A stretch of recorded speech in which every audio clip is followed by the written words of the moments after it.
Hello guys, welcome to the WTS channel. आज हम आपको एक्सप्लेन करेंगे मूवी डेस्टिनो।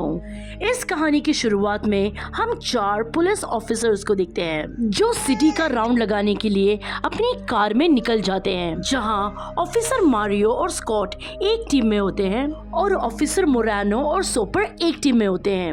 मारिया और स्कॉट पेट्रोलियम के दौरान सड़क में हो रहे दंगे उसे रोकते हैं और साथ ही स्ट्रीट में खेल रहे बच्चों के साथ फुटबॉल भी खेलते हैं। और उसके बाद वो दूसरी टीम के ऑफिसर मोरानो और सुपर से भी मिलते हैं। वो सब मिलकर आपस में बात भी करते हैं। तभी वहाँ पर मोरानो और सुपर को 911 से एक कॉल आता है, जहाँ पर उन्हें एक गोट के चोरी होने की खबर मिलती है। और फिर जब फोन पर उन्हें लोकेशन बताया जा रहा होता है तो मारिया उस जगह का नाम सुनकर थोड़ी शॉक्ड हो जाती है और घबराने लगती है और अपने पार्टनर ऑफिसर को भी वो यही कहती है कि वहाँ इन्वेस्टिगेशन के लिए हमें जाना चाहिए। तभी वहाँ पर स्कॉट कहता है ये कॉल मोरानो और सोपर को आया है, तो बेहतर होगा वो ही ये इन्वेस्टिगेशन के लिए वहाँ जाए। लेकिन मारिया के फेस में चिंता साफ साफ दिख रही होती है। मोरानो और सोपर उस जगह के लिए निकल जाते हैं, जहाँ गेट पर उन्हें एक बच्चा मिलता है जो लेडी ऑफिसर मारिया के बारे में पूछने लगता है, जिससे ये बात क्लियर हो जाती है कि मारिया और इस जगह का आपस में कुछ ना कुछ कनेक्शन है, क्योंकि तभी मारिया इस जगह का नाम सुन के घबराने लगी थी। वो बच्चा उन ऑफिसर्स को कहता है कि मेरी ग्रैंडमदर ने कॉल किया था जो उस घर के अंदर है। वो बच्चा अपनी फिंगर से उस बिल्डिंग की तरफ पॉइंट करता है। दोनों ऑफिसर्स उस बिल्डिंग के मेन डोर के पास चले जाते हैं, लेकिन जब वो वापस मुड़कर उस बच्चे की तरफ देखते हैं तभी वहाँ पर वो बच्चा नहीं होता है। और जब भी वो लोग डोर को नॉक करने के लिए डोर पर देखते हैं तभी वहाँ पर उन्हें कुछ ब्लैक मैजिक के रिचुअल्स उस डोर पर दिखते हैं। और तभी ही उन्हें घर के अंदर से जोर से चिल्लाने की आवाज आ रही होती है और वो 2 ऑफिसर्स घर का दरवाजा तोड़कर घर के अंदर चले जाते हैं। जब वो घर के अंदर जाते हैं तभी पूरा घर अंधेरा होता है, लेकिन जब मोरानो सोबर को अपना टॉर्च मारकर देखता है तो वो पूरी तरीके से अपने काबू में नहीं होता है, क्योंकि वो पजेस्ड हो चुका था। उसकी आंखों का रंग बदल चुका था और वो मोरानो पर हमला कर देता है।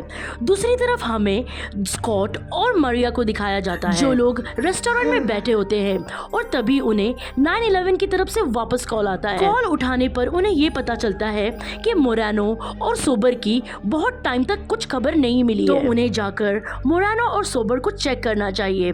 मारिया कहती है कि मैंने कहा था वो कॉल हमें लेनी चाहिए थी, क्योंकि मारिया को शक था कि कुछ ना कुछ गलत होने वाला है। फिर मारिया और स्कॉट वही लोकेशन पे पहुंच जाते हैं। वहां जाकर मारिया थोड़ा डर जाती है और वो स्कॉट से कहती है कि मैं इस जगह को जानती हूँ, इस घर से मेरी फैमिली हिस्ट्री रही है और इसके आगे जो भी होगा मैं उसे संभालूंगी। मारिया अपने पास रखे हुए एक नेकलेस को पहन लेती है और फिर वो उस घर के गेट के पास जाती है जहाँ नमक से एक लाइन बनाई गई होती है। वो उस लाइन को साफ करके घर के अंदर जाने की परमिशन मांगती है। तब वो गेट अपने आप खुल जाता है। तभी हम वहाँ गेट पर एक रेवन बर्ड को देखते हैं, जो हमेशा वही जगह होते हैं जहाँ पर ब्लैक मैजिक या कोई रिचुअल परफॉर्म किया जाता है। साथ ही में उस जगह की वाइब एकदम नेगेटिव होती है। वो दोनों उस घर के अंदर चले जाते हैं। तभी वहाँ पर मेन डोर पे स्कॉट को वही बच्चा दिखता है। स्कॉट मारिया से कहता है क्या तुमने इस बच्चे को पहले कभी देखा है? क्या तुम इस बच्चे को जानती हो? तब मारिया कहती है हाँ, मैंने इस बच्चे को ठीक 20 साल पहले देखा था। ये सुन के स्कॉट भी एकदम सोच में पड़ जाता है। फिर वो मारिया के पीछे पीछे चलने लगता है, जहाँ मेन डोर पर ब्लैक मैजिक के सिंबल्स को देखकर मारिया स्कॉट से कहती है ये कोई डेमोनिक रिचुअल्स के सिंबल है जो कि बहुत खतरनाक है। और तभी वो डोर अपने आप खुल जाता है और उनके अंदर जाते ही वो डोर अपने आप बंद हो जाता है, जहाँ सारे और अंधेरा होता है और सारे विंडोज भी बंद होते हैं और घर के बाहर जाने के सारे दरवाजे भी बंद होते हैं। मारिया पुलिस कंट्रोल रूम में कॉल करती है, लेकिन उसका कोई फायदा नहीं होता क्योंकि वहाँ से कोई जवाब नहीं आता। वो दोनों उन दोनों ऑफिसर को वहाँ ढूंढने लगते हैं, जहाँ वहाँ पर दीवार पर उन्हें एक बहुत बड़ा होल दिखता है है। वहां जाने पर उन्हें वहां से बहुत गंदी स्मेल आने लगती है, लेकिन तभी उन्हें उस होल के अंदर से उन दो ऑफिसर की चिल्लाने की आवाज आती है। वो सुनकर मारिया और स्कॉट उस होल के अंदर चले जाते हैं, जहां उन्हें सीढ़ियां मिलती हैं जो सीधा नीचे बेसमेंट की तरफ जा रही होती हैं। दोनों उस सीढ़ी को फॉलो करते हैं और दोनों नीचे चले जाते हैं, जहां पहुंचने पर वो दोनों बहुत शॉक हो जाते हैं, क्योंकि वहां का माहौल बहुत ज्यादा डरावना होता है, जहां हर जगह कैंडल्स लगी होती है और एक गोट का कटा हुआ सर एक पोल पर लगा हुआ होता है। वहां ब्लैक मैजिक से जुड़े कई सारे सिंबल्स लगे हुए होते हैं और साथ ही उन्हें वहां पर बच्चों की हड्डियां भी मिलती है। जिन सबको देख स्कॉट की हालत खराब होने लगती है। वो डरने लगता है, क्योंकि उस जगह को देख साफ पता चल रहा होता है कि यहाँ पर ब्लैक मैजिक को परफॉर्म किया जाता है। तभी मारिया स्कॉट को बताती है कि उसकी फैमिली ब्लैक मैजिक के रिचुअल्स परफॉर्म किया करती थी और वो इन रिचुअल्स को जानती है। मारिया ये भी कहती है कि ये जगह हमारे लिए सेफ नहीं है और हमें यहाँ से फौरन निकलना चाहिए, पर स्कॉट कहता है कि वो अपने साथी ऑफिसर्स को लिए बिना यहाँ से नहीं जाएगा। और तभी वहाँ पर उन्हें ऑफिसर मोरानो की चिल्लाने की आवाज आती है और एक तेज झोंके की वजह से वहाँ पर जल रही सारी कैंडल्स बुझ जाती है। वो आवाज का पीछा करते हुए वो दोनों एक दूसरे रूम में पहुँच जाते हैं। उस रूम में सारे मरे हुए लोगों की हड्डियां पड़ी हुई होती है और उन हड्डियों के बीच एक ओल्ड लेडी की डेड बॉडी। साथ ही में वहां पर एक बड़े से बोल में खून होता है, जहां ऊपर से खून टपक रहा होता है।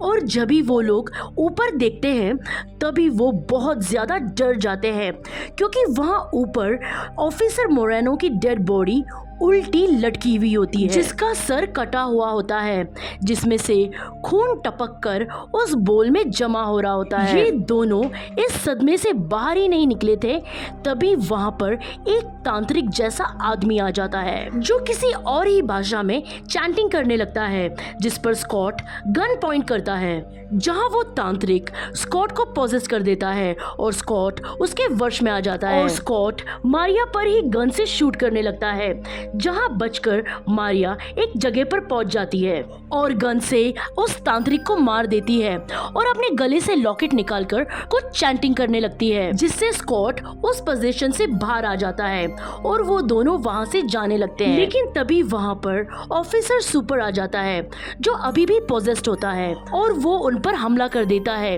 वो स्कॉट पर नोकीली धारदार हथियार से हमला करने लगता है, जिसको रोकने के लिए मारिया अपने नेकलेस को निकालकर फिर से चैंटिंग करने के लिए लगती है। लेकिन सुपर का पोजीशन काफी ज्यादा स्ट्रांग होता है, जिससे उस पर चैंटिंग का कोई भी असर नहीं हो रहा होता और अंत में कोई चारा ना होने की वजह से मारिया सुपर कुछ गन से शूट कर देती है और उससे लड़कर उसी के हथियार से उसे मार देती है। लेकिन तब तक बहुत देर हो जाती है।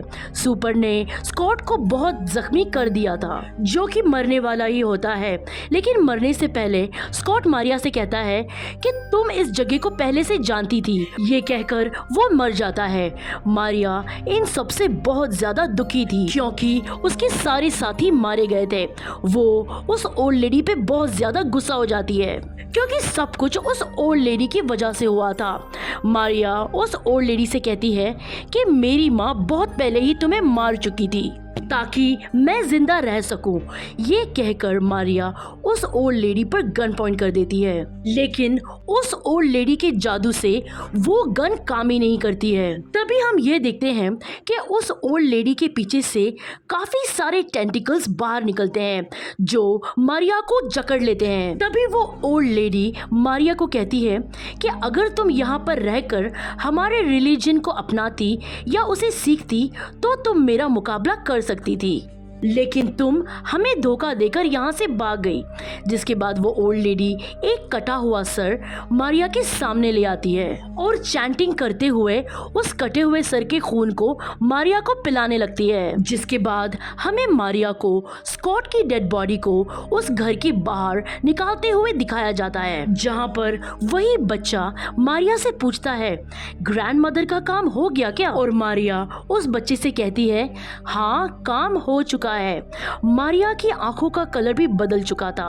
दरअसल जो मारिया को हमने घर से बाहर निकलते हुए देखा वो मारिया नहीं होती, वो मारिया की बॉडी में वो ओल्ड लेडी होती है जिसने मारिया को खून पिलाया था और अब उस ओल्ड लेडी की सोल मारिया के अंदर आ चुकी है। और जो बच्चा वहां पर होता है वो भी एक गोस्ट होता है, क्योंकि घर में एंट्री करने से पहले मारिया ने कहा था कि मैंने इस बच्चे को आज से 20 साल पहले देखा था और आज भी ये बच्चा वैसे का वैसा ही है, जो कि इम्पॉसिबल है। और इसी इम्पॉसिबल के साथ ये डेस्टिनो की कहानी यहीं पर खत्म होती है। ये 50 स्टेट ऑफ फ्राइट की 5वीं कहानी है। हम उम्मीद करते हैं कि आपको ये कहानी अच्छी लगी होगी। हम फिर दोबारा मिलेंगे एक और इंटरेस्टिंग कहानी के साथ। और अगर आपको हमारी एक्सप्लेनेशन अच्छी लगी हो तो वीडियो को लाइक या डिसलाइक ज़रूर कर दीजिएगा। और अगर आप हमारे चैनल पर नए हैं तो हमारे चैनल को सब्सक्राइब करिएगा। Thank you for watching.